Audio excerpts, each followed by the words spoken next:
Hi there, my name's Aaron Lanterman. I'm a professor of electrical and computer engineering at Georgia Tech, and in the last couple of lectures, we looked at the push-pull power amplifier in the Marshall 18-watt amplifier. In this lecture, we'll look at another example, namely the Fender Bassman. It's particularly appropriate to spend some time looking at the Bassman because it's the ancestor of pretty much all modern high-gain, high-power tube amplifiers. Even the highly sophisticated Mesa Boogie dual rectifier we've looked at all semester can trace its lineage back to the Bassman. In fact, Marshall's first amplifier, the JTM45, is basically a tweaked version of the Fender Bassman. It resulted from the fact that Fender amplifiers were difficult and expensive to import into England at the time, so Marshall got the idea to build such things locally. So, like with many amplifiers of the era, we have a depth capacitor in the power supply with a switch, and we have a diode rectifier.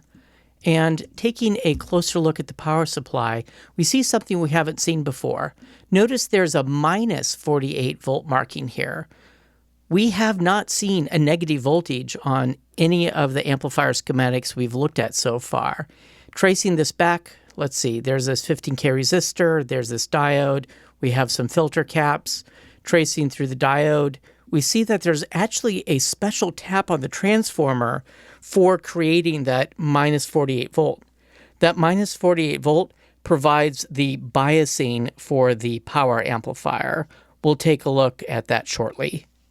So the first preamp stage actually has two tubes that you can use separately, and each of these tubes has two possible inputs, so you can actually plug up to 4 instruments into the Bassman.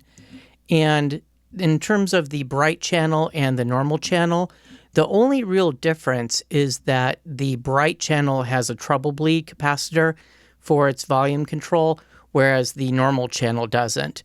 In every other way, they're the same. So that first preamp stage feeds the second preamp stage. Notice that the first preamp stage is fully bypassed, whereas the second preamp stage is not bypassed. Also notice that the first stage uses the 12AY7, which is interesting. The next stage uses a 12AX7, just like most of the amplifiers we've looked at, like the Mesa Boogie dual rectifier. So that second preamp stage is DC coupled to a cathode follower that drives a tone stack. The tone stack feeds a long-tailed pair that creates the inverted and original versions of the signal with gain, so this counts as yet another preamp stage, so that's 3 preamp stages total. And the outputs of the long-tailed pair are capacitively coupled to the grids of the power amplifier. So we have 220K grid leak resistors, but notice these aren't connected to ground as usual. They're connected to this minus 48 volt source. And the cathodes don't have any resistors or capacitors, anything on them. They're just hooked straight to ground. This is something new we haven't seen before. This is a fixed bias scheme. The power amplifiers we've looked at previously have involved self-bias schemes, and all of the preamplifiers that we've looked at, all of those common cathode stages, have all used self-bias schemes. Now, theoretically, you can make a fixed biased preamplifier stage.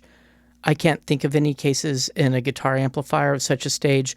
If you can think of one, please let me know in the comments below.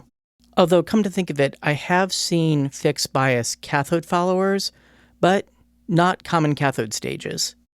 So here we don't really have to do any work to figure out what the plate to cathode voltage is, because we don't need to worry about what current is flowing through the cathode resistor because there isn't a cathode resistor.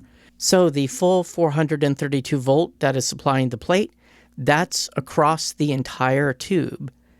And let's see, there's a 430 volts supplying the screen, but the screen to cathode voltage is going to be a little less than that because there's going to be some loss across the 470 ohm resistance.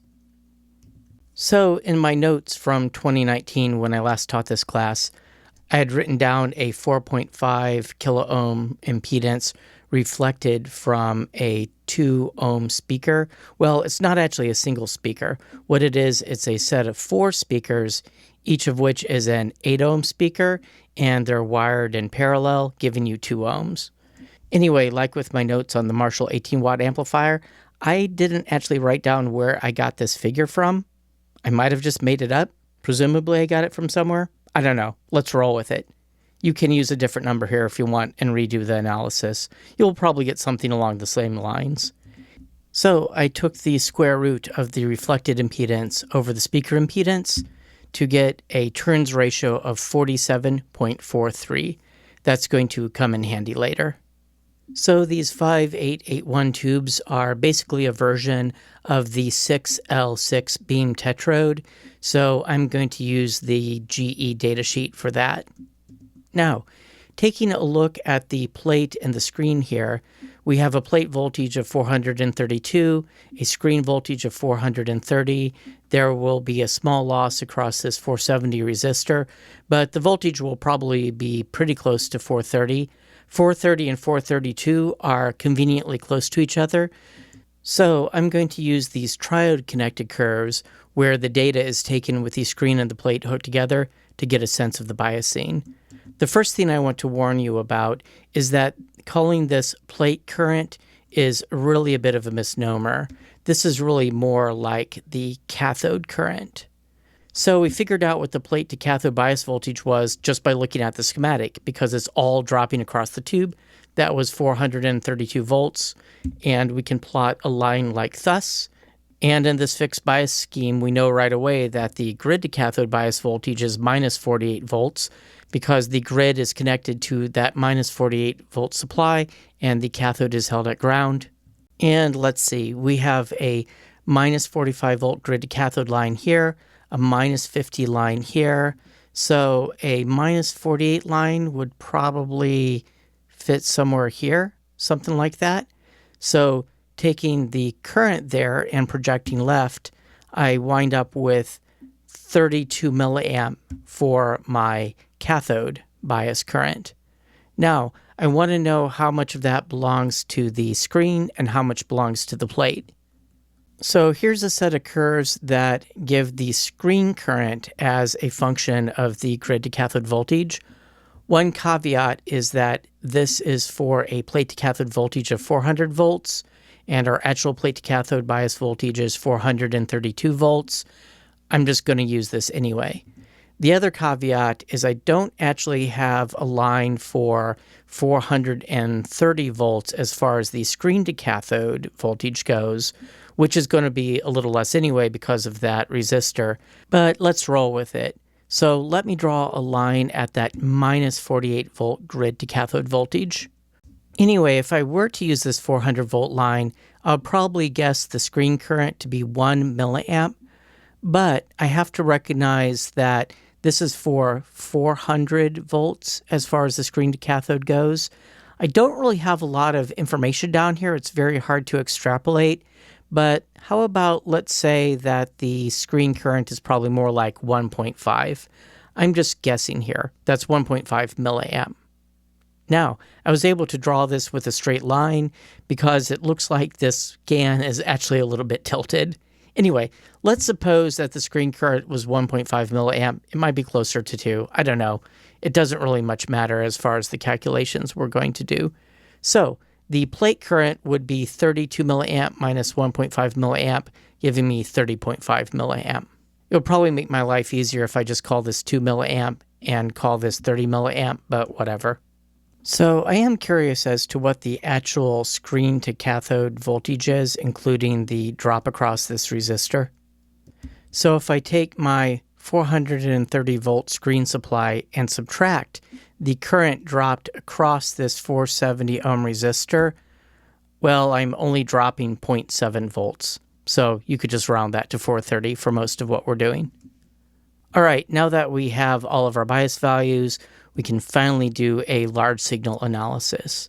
This particular graph from the datasheet is specifically for the grid to cathode equals 0 volt situation. And that's important because that is the limit of our left swing on the plate voltage. So The particular graphs that we have here are for different screen to cathode voltages. Now, we don't have a line for 430 volts or 429.3 volts, whatever you want to call it. Now, in a previous lecture, I used this weird formula that involves a power to 1.5, and I took a bunch of data points and put them into Excel to extrapolate these curves and get a new curve for the actual screen to cathode voltage I'm interested in. But I think the main result of that lecture was that it was probably more trouble than it's worth. And if you look at the way the curves bunch up here, I can probably get away with using this 400 volt line, even though it's really more like 430. So my bias point is the intersection of the 432 volt line with the 30.5 milliamp line. So this is a Class AB amplifier. During part of the cycle, both tubes are operating. During other parts of the cycle, one of the tubes is operating, but the other is in cutoff. But to get a handle on it, let me draw a Class A style AC load line. So let me start with thinking about the horizontal axis. If I imagine dropping 30.5 milliamp, how far to the right can I go? So I'm going to start at 430 volt, but then I'm going to move to the right by 30.5 milliamp times 2.25 kiloohm. Now, that's half of the impedance that we described earlier, which was 4.5 kiloohm. The reason we're using half is that this is a plate-to-plate impedance figure. And remember, our analysis was based on taking the push-pull output amplifier and splitting it into two halves. So I find myself moving to the right by 68.6 volt, landing at 532.6 volt. Okay, now I need a point along the vertical axis. So remember, we're going to start at 30.5 milliamp, and the idea is that we're going to travel 432 volts to the left, and as we do so, we're going to climb. So how far are we going to climb up the vertical axis? Well, we start at 30.5 milliamp, and then we're going to climb 432 volts divided by 2.25 kiloohm. So we're going to climb 192 milliamp, landing at 226 milliamps. So if I plot points at these particular values on the respective axes, I wind up with a line that looks like this. And notice that the purple line I've drawn here, this Class A style AC load line, does indeed cross through my bias point, as well it should. If it doesn't, we've done something wrong. So let's see how far we can swing this direction without whacking this grid to cathode equals 0 volt line. Okay, drawing in a line intersecting the purple line and this 400 volt screen to cathode line. Let's see, it's pretty close to the 50 mark, and here that would be 75. This is really an awkward graph. I played around with this for a while and zoomed in and guessed 54 volt. So we can swing to the left by 432 minus 54 volt, or 378 volt. Now, to figure out what actually goes to the speaker, I'm going to double that, because remember, I have two tubes working together. Dividing it by this turns ratio of 47.43 I computed earlier, I wind up with a max voltage at the speaker of 45.94 volt. Now, I can compute the power for that maximum by squaring that voltage and dividing by the resistance of the speaker. Actually, it's 4 8-ohm speakers in parallel. It's the resistance of the speaker assembly, whatever you want to call it, which gives me 127 watts. But that's a max power. Let's imagine we're putting in a sinusoid and we really want the RMS power, so we need to divide that by 2, and I get 63.5 watts. Now, that number isn't right. It's too high. The published spec on this amplifier is 45 watts. The main issue is that I've assumed this is operating in a Class A mode to do this analysis, but if I look at the way this is biased, it's biased pretty low. Remember, this is a push-pull amplifier, So as one of the tubes is going this direction, the other tube is going this direction. And it doesn't have to go very far this direction before the other tube cuts out.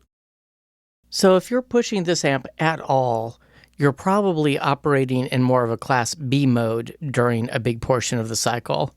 Before we tackle that issue, I want to mention that we didn't actually need the turns ratio here.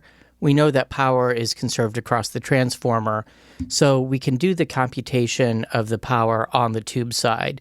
So I can take that 2 times 378 volt, square it, and then divide by the reflected impedance of the speaker assembly. That's 4.5 kilo ohm, giving me 127 watts. Dividing that by 2 gives me that 63.5 number, which is of course still too high no matter how you calculate it. So to get a feel for what's happening when some of the time one or the other of the tubes is in cutoff, let's pretend we designed an amplifier to operate in purely Class B mode. So in such a case, the bias current is actually 0. So this is a very efficient kind of amplifier because your power amp isn't using up any power when it's just sitting there not being played. But the handoff from one tube to the other over these zero crossings isn't always terribly smooth, so that can lead to crossover distortion. So guitar amps are usually biased in this Class AB mode. But let's pretend we designed a Class B amplifier. Okay, so our bias point is actually down here. I need to plot a point on the vertical axis. So I imagine marching 432 volts to the left, and over the course of that, I would rise 432 volts divided by 1.125 kilo ohm. Now, where does this figure come from? That is 1/4 of 4.5 kilo ohm. So what's going on there? It turns out that when one of the tubes is in cutoff, it's like this end of the transformer is disconnected. So essentially, it's like you didn't even have these windings at all. And remember, there's a square root kind of relationship between impedance and the turns ratio. So the net effect is that in getting rid of half of the turns, we actually need to take the plate-to-plate reflected impedance and divide it by 4. So 4.5K divided by 4 gives us 1.125K. All right, doing this division, I get 384 milliamp. That gives me my Class B style load line. And then I can see how far I can swing before I hit this point where I hit the grid to cathode equals 0 volt line. And I guesstimated this to be 85 volts. So I can swing to the left by 432 minus 85 volts. That gives me 347. And now if I want to think about the max voltage at the speaker, remember in Class B mode, I'm only using one tube at a time, so I don't multiply by 2 out here this time. And I only include half of the turns. So I'm using 23.71 here because that's half of 47.43. Anyway, that gives me a peak voltage on the speaker side of 14.64 volts. If I square that and divide it by my 2 ohm speaker impedance, I wind up with 170.2 watts. That's a peak power. So I divide by 2 to get an RMS power figure of 53.6. And this is looking more reasonable. The published spec for the Bassman is 45 watts. So we're now more in the ballpark. So let me take that Class A load line I drew, that's the purple line here, superimpose the Class B line, the brown line here on top of it, and I see that the actual load line isn't really a load line, it's more of a load curve. If you're not playing very loudly, you're kind of operating in this region, but eventually you'll hit a point where the tips of your waveform are starting to push out into the brown region, and actually, it's biased pretty low, so it's acting more Class B-ish than Class A-ish, I think. So it's really more of a load curve, and it's not like it's really piecewise linear like this. There's going to be some transition between here. And in general, all of the computations I've done aren't really correct, and not just from a standpoint of, oh, I fudged the screen voltage on the graphs or whatever. Fundamentally, in order to do a proper job of analyzing this, you need to create these things called composite curves, but that's a lot more tedious and complicated than I want to get into in this class. I just wanted to do some rough kind of analyses to get a feel for how these things operate. The last thing I want to mention about push-pull output stages is that because of their symmetry, if you do push them into distortion, they have symmetric distortion characteristics.